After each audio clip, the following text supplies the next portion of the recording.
Selamat pagi Pak Nudu, kakak asisten dan teman-teman sekalian yang lagi menonton video kami. Di sini kami dari kelompok S1 yang beranggotakan Maria Ivana Artanti, Ivan Jonathan Abdiwargo, dan saya sendiri Willy Marcel Malinge. Di sini kami akan menjelaskan proses perancangan kami dari tahap awal hingga akhir dengan produk pizza cutter multifunction. Untuk unit 1 yaitu potensi permintaan, unit 2 gagasan dasar, unit 3 pemilihan material dan perancangan produk, unit 4 produk berbasis antropometri, produk 5 pemilihan proses manufaktur, unit 6 perancangan stasiun kerja, unit 7 pemanufakturan produk. Oke, next. Nah, yang pertama yaitu unit 1 mengenai potensi permintaan. Yang pertama itu segmentasi pasar. Dari faktor geografi sendiri, kami mengambil responden dari 34 provinsi dengan lokasi spesifik berada di daerah perkotaan, dikarenakan gerai-gerai pizza ini berada di daerah-daerah perkotaan. Untuk faktor demografis, seorang karyawan di restoran pizza. Untuk faktor perilaku yaitu kami lebih memilih kepada karyawan, karena karyawan ini merupakan orang yang menggunakan pizza cutternya secara langsung. Okay, next.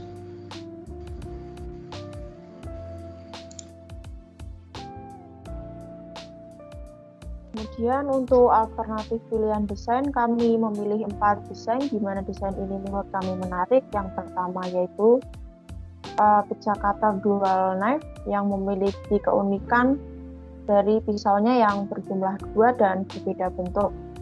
Kemudian pizza cutter bike, di mana memiliki keunikan berada pada desain dan jumlah pisaunya yang berjumlah 2. Lalu untuk yang ketiga ada pizza cutter multifunction yang tentunya memiliki fungsi yang lebih dari 1.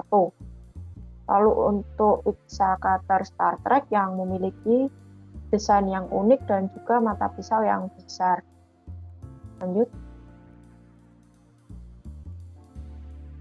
Lalu untuk metodologi kajian pasar, kami menggunakan metode kuesioner dalam mengambil sampel kami, yang dimana kuesioner ini akan kami sebarkan secara online melalui Line ataupun secara personal chat. Lalu sasaran yang kami tuju yaitu orang yang pernah menggunakan atau memiliki pizza cutter. Lalu untuk teknik sampling yang kami gunakan yaitu convenience sampling dengan penentuan jumlah responden minimal menggunakan metode Lemshow, sehingga menghasilkan nilai responden sebanyak 78 orang. Lanjut.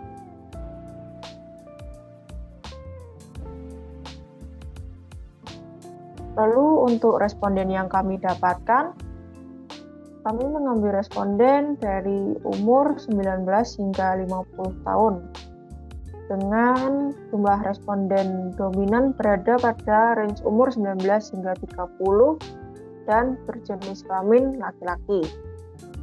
Dan untuk ketertarikan sendiri, kami memberikan pilihan kepada responden pizza cutter yang sebelumnya sudah kami pilih, dan pada pizza cutter multifunction mendapatkan nilai tertinggi dibandingkan pizza cutter yang lain, yaitu sebesar 39,1%.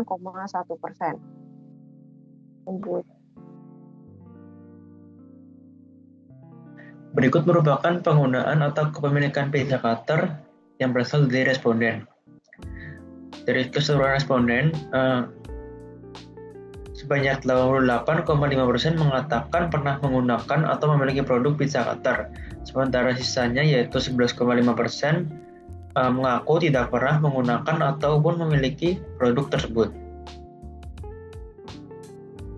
Kemudian berdasarkan kuesioner dan 4 produk yang sudah dipaparkan, desain pizza yang terpilih yaitu pizza cutter multifunction dengan total persentase sebanyak 39,1%. Kemudian di sini terdapat analisis kompetitor. Yang pertama yaitu PLC atau Product Life Cycle, yang merupakan pizza cutter ini berada pada tahap pengenalan produk di pasar. Kemudian dikarenakan produk ini berasal dari luar negeri, maka produk ini dalam pasar Indonesia dapat dikatakan kurang populer. Kemudian terdapat USP atau Unique Selling Product, yang dimana pizza cutter ini memiliki desain yang memiliki banyak fungsi. Kemudian handle yang dapat digantung, kemudian material pendukungnya sudah standar food grade. Kemudian kita akan masuk ke unit 2, yaitu perancangan produk pada fase pertama. Pada tahap pertama yaitu penentuan pohon tujuan. Penentuan pohon tujuan ini mengutamakan kenyamanan pada penggunaan. Maka dari itu dilakukan desain dengan membuat handle yang tidak licin serta bentuk handle pada pizza cutter. Agar handle tidak licin, maka digunakan karet dan menggunakan material yang tahan air. Sementara pada bentuk handle pizza cutter tersebut memiliki ukuran sesuai dengan genggaman tangan dan memiliki pola jari. Kemudian pada black box di sini menjelaskan mengenai operasional dari pizza cutter multifunction dengan inputnya yaitu penyajian pemotongan masih dilakukan secara terpisah serta material atau bahan baku yang berupa stainless steel. Kemudian outputnya yaitu memotong dan menyajikan pizza. Kemudian dari transparent box di sini menjelaskan mengenai dari operasional produk tersebut, yaitu dimulai dari meletakkan pizza, kemudian memegang handle, lalu memotong pizza, kemudian produk dapat mengambil pizza dengan scoop, serta menjepit pizza dengan penjepit. Kemudian tahap terakhir yaitu pizza siap dihidangkan.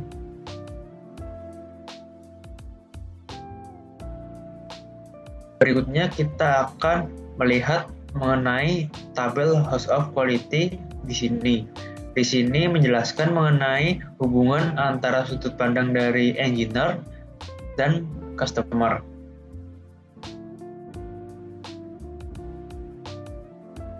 Setelah dilakukan perancangan, maka dibuatlah desain pizza cutter sedemikian rupa. Pada sisi kanan merupakan produk pizza cutter secara keseluruhan. Kemudian dalam sisi kiri menjelaskan mengenai part kritis yaitu pisau. Kemudian unit 3 mengenai pemilihan material dan rancangan produk. Oke, next. Di sini kami melakukan pemilihan material untuk tiap komponen dan tiap komponen tersebut memiliki alternatif material yang sama yaitu stainless steel 201, aluminium 6061 dan tembaga. Untuk komponen handle sendiri memiliki fungsi sebagai pegangan dari pizza cutter dengan spesifikasi kebutuhan kuat dan kokoh. Hanger digunakan untuk menggantung produk dengan spesifikasi kebutuhan kecil dan kuat. Untuk komponen pisau memiliki fungsi memotong pizza tajam dengan spesifikasi kebutuhan tajam, tahan panas dan pipi. Untuk komponen scoop memiliki fungsi mengambil pizza dengan spesifikasi kebutuhan kuat, kokoh dan tahan panas. Dan untuk komponen yang terakhir yaitu penjepit memiliki fungsi menjepit pizza dengan spesifikasi kebutuhan kuat, pipi dan kokoh. Oke, next. Untuk peta morfologi, di sini kami membagi atas 3 feature. Dengan 3 feature ini kami melakukan pemilihan material untuk tiap feature tersebut. Untuk pelindung handle memiliki material silikon, plastik, polimer dan ebonit. Untuk material pemotong pisau, scoop dan penjepit memiliki material stainless steel 201, aluminium 6061 dan tembaga. Untuk material handle dan cover memiliki material stainless steel 201, aluminium 6061 dan tembaga. Oke, next. Kemudian pemilihan desain. Di sini awalnya kita membuat kriteria terlebih dahulu dengan berdasarkan quality karakteristik dari tabel Hauki. Setelah melakukan memasukkan kriteria tersebut, kami melakukan pembobotan nilai pada tiap kriteria dan menghasilkan bobot maksimal 100%. Setelah melakukan pembuatan material, kami melakukan pengisian skala dari tiap kriteria, di mana skala ini menyesuaikan dengan nilai dari tiap-tiap kriteria tersebut. Oke, next.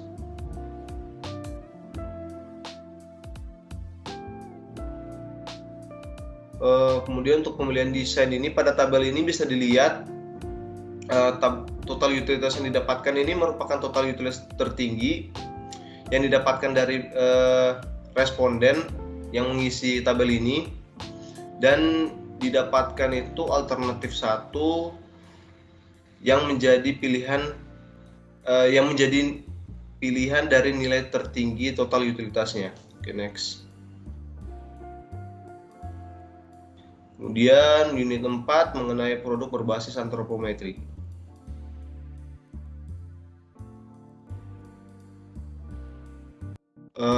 Di sini kami memilih 2 data dari bank data, yaitu LTT dan LTB. Kemudian kami juga menggunakan data dari jurnal dikarenakan data yang kami inginkan itu tidak terdapat pada bank data. Oke, next. Data yang kami pilih dari jurnal yaitu DG-min atau diameter genggam minimal dengan sampel 18-22 tahun. Untuk uji kenormalan data, kami menguji 2 data yang dari bank data yaitu LTT dan LTB, dan dari kedua data tersebut data dikatakan normal dikarenakan nilai yang dihasilkan memiliki hasil yang lebih dari 0,05. Oke, next. Untuk uji keseragaman data LTT dan LTB, kedua data ini dikatakan seragam dikarenakan nilai dari rata-rata subgrup berada di tengah dari BKA dan BKB. Next. Untuk uji keseragaman data dari LTT dan LTB, kedua data ini dikatakan seragam dikarenakan data ini menghasilkan nilai N aksen lebih kecil daripada nilai N, yaitu 72 data. Oke, next. Kemudian analisis ergonomi produk. Di sini kami membagi 3 dimensi produk dengan menggunakan data-data antropometri yang telah dipilih sebelumnya. Untuk dimensi produk panjang cover handle menggunakan data LTT dengan persenti 5 ukuran 6,4 cm dan tidak diberikan kebutuhan kelonggaran.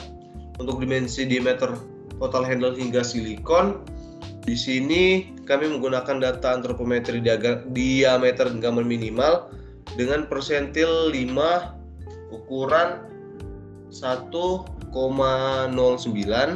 dengan kebutuhan kelonggaran 0,41 yang menghasilkan nilai 1,50 dengan alasan memudahkan proses manufaktur. Kemudian untuk panjang handle kami menggunakan lebar telapak tangan dari ibu jari atau LTB dengan persentil 5, ukurannya 7,665. Ukuran kelonggaran yang diberikan yaitu 0,335 sehingga hasil total yaitu 8 cm dengan alasan kebutuhan kelonggaran yaitu memudahkan proses manufaktur. Oke, next. Untuk penerapan data antropometri yang telah digunakan bisa dilihat pada gambar ini. Next. Selanjutnya masuk ke unit 5 yaitu pemilihan dan perancangan proses manufaktur. Lanjut.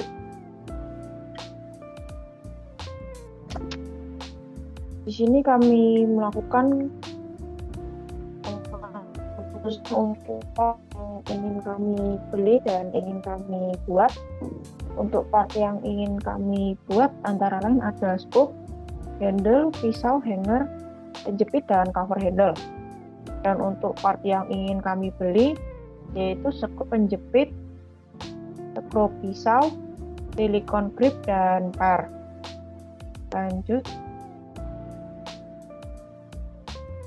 Untuk departemen yang kami rancang untuk melakukan proses pembuatan, pada prefabrikasi kami menggunakan Departemen Inspeksi dan Pengukuran, di mana raw material dalam bentuk yang masih besar akan diukur untuk kemudian dilakukan proses pemotongan pada Departemen Pemotongan, dan kemudian pada Departemen Inspeksi akan dilakukan pengukuran kembali apakah potongan yang dihasilkan sebelumnya sudah sesuai dengan ukuran part atau belum. Lalu pada fabrikasi, pada Departemen Inspeksi dan Pemotongan, kami mengambil bahan dari prefabrikasi yang raw materialnya sudah diubah menjadi ukuran yang lebih kecil, kemudian kami potong menjadi bentuk yang lebih sesuai dengan part yang kami butuhkan. Lalu pada Departemen Pelubangan akan digunakan untuk melubangi part pisau, kemudian juga part handle dan hanger. Lalu untuk Departemen Inspeksi dan Penghalusan akan digunakan pada seluruh part yang ada, dan terkhusus untuk part pisau akan dilakukan proses penajaman pada bagian ujung pisau. Lalu pada Departemen Pembengkokan akan digunakan untuk membengkokkan part scoop dan juga part penjepit. Lalu pada Departemen Perakitan akan dilakukan perakitan untuk seluruh komponen yang sudah dibuat. Lanjut. Berikut adalah proses perakitan part yang kami buat. Untuk pemasangan yang pertama dilakukan untuk part scoop, skrup pisau, dan pisau. Lalu dilanjutkan dengan pemasangan penjepit, per, dan skrup pisau. Lalu perakitan pada handle, cover handle, hanger, dan silikon grip yang kemudian akan dijadikan satu pada proses assembly menjadi satu kesatuan. Lanjut. Untuk data produksi digunakan data laju permintaan sebelum dan sesudah dilakukannya forecast selama 30 tahun. Untuk data sebelum maupun sesudah dilakukannya forecast, untuk takt time akan menghasilkan waktu yang lebih besar dibandingkan waktu siklus.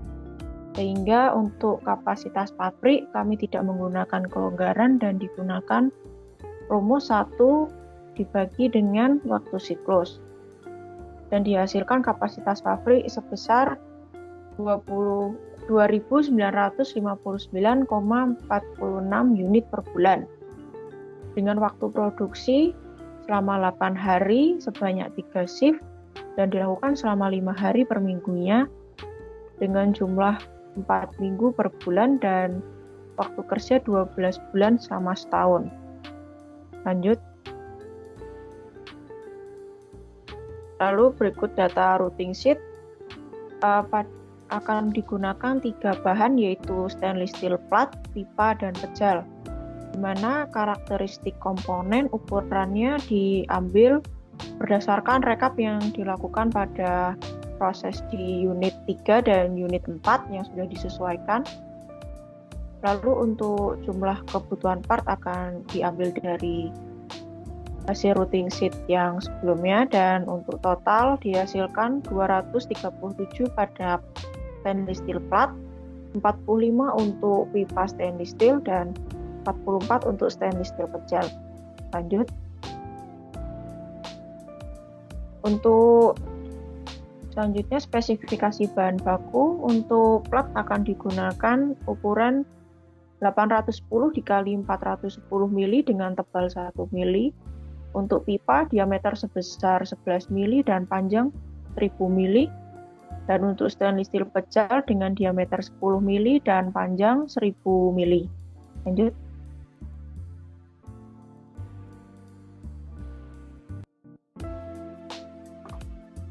Kemudian pada unit 6 kita akan membahas mengenai perancangan stasiun kerja. Yang pertama yaitu kita menentukan data raw material yang dibutuhkan berdasarkan fasilitas kerja. Di sini terdapat panjang rentang tangan, jangkauan tangan, tinggi pinggang, lebar pinggul duduk, jarak pantat ke popliteal, tinggi popliteal duduk, serta tinggi bahu duduk.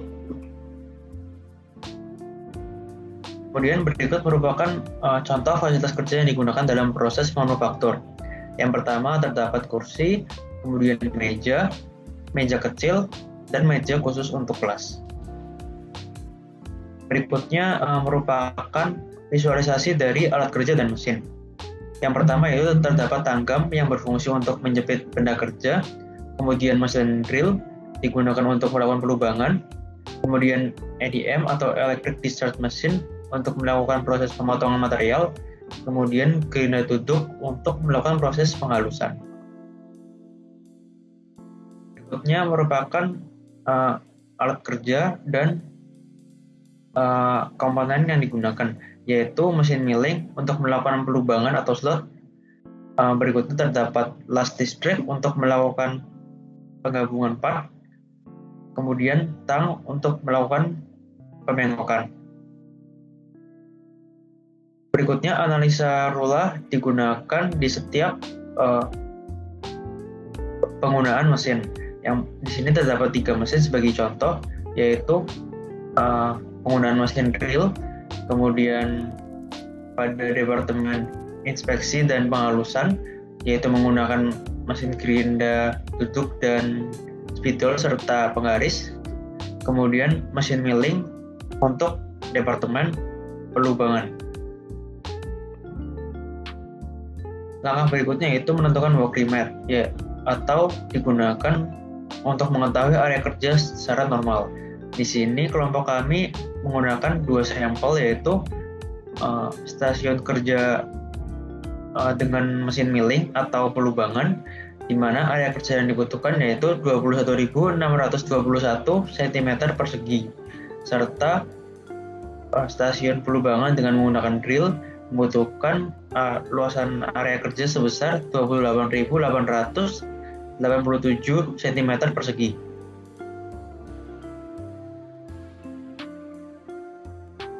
Kemudian dilanjutkan pada unit 7, yaitu pemanufakturan produk.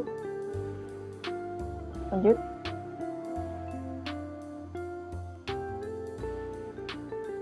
Untuk mesin yang digunakan ketika kami melakukan pembuatan secara aktual, yaitu ada mesin potong besar untuk pemotongan raw material besar, gerinda tangan ketika raw material sudah dibentuk lebih kecil dan ingin dibentuk menjadi lingkaran, mesin bubut untuk melakukan penajaman pada pisau, dan mesin drill yang dilakukan untuk melubangi bagian tengah pisau, part kritis pisau.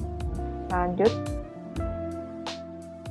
Untuk tools yang digunakan terdapat gergaji besi untuk menandai raw material, terdapat mal untuk membentuk lingkaran, jangka sorong untuk mengukur di setiap operasi, dan spidol putih untuk memberi tanda, dan meteran untuk mengukur ketika raw material masih dalam bentuk plat yang berukuran besar. Lanjut. Untuk spesimen part kritis yang kami buat terlihat pada gambar, dengan diameter 6 cm dan lubang sebesar 4 mili dengan tebal 1 mili. Lanjut. Untuk biaya manufaktur, untuk total biaya material yang kami butuhkan banyak 50 piece, yaitu 210.000, dan biaya pembuatan pisau dengan jumlah 50 dengan total 1.540.000.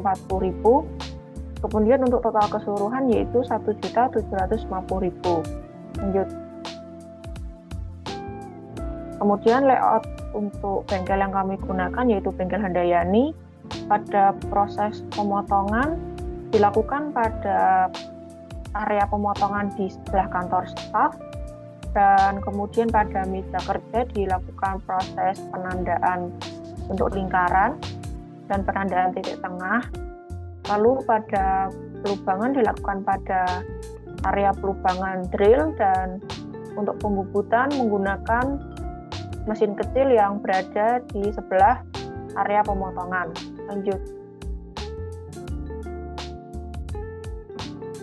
Berikut dokumentasi proses. Yang pertama itu ada proses drilling, yang kedua pemotongan raw material besar, yang ketiga pemotongan raw material yang sudah diperkecil menjadi bentuk lingkaran, yang keempat adalah pembentukan pisau pada bagian ujungnya. Lanjut. Berikut ada video dokumentasi yang kami lakukan.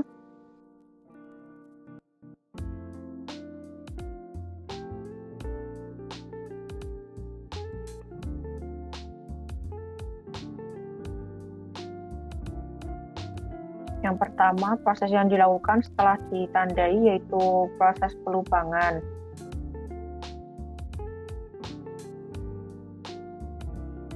Lalu setelah dilubangi, maka akan dilakukan pembersihan bekas pada bekas pendrilan.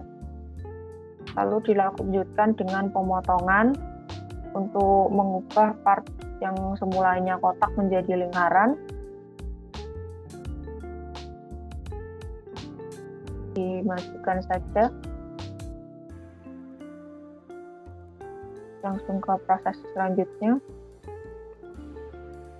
Ya, berikut pembubutan pertama di mana akan dibuatkan penyangga terlebih dahulu untuk part pisau. Lalu ketika penyangga sudah pas, maka part akan dimasukkan. Dilanjutkan. Ya.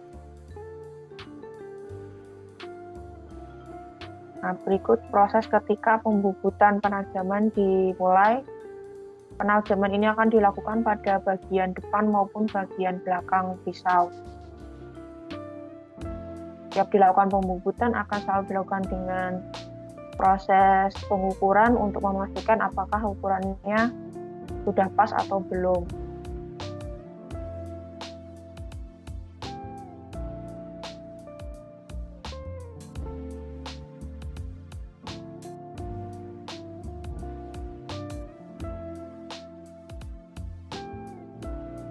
Sekian penjelasan mengenai rancangan hingga pembuatan aktual kami. Apabila ada kekurangan dan kesalahan, kami mohon maaf. Terima kasih sudah menonton video kami.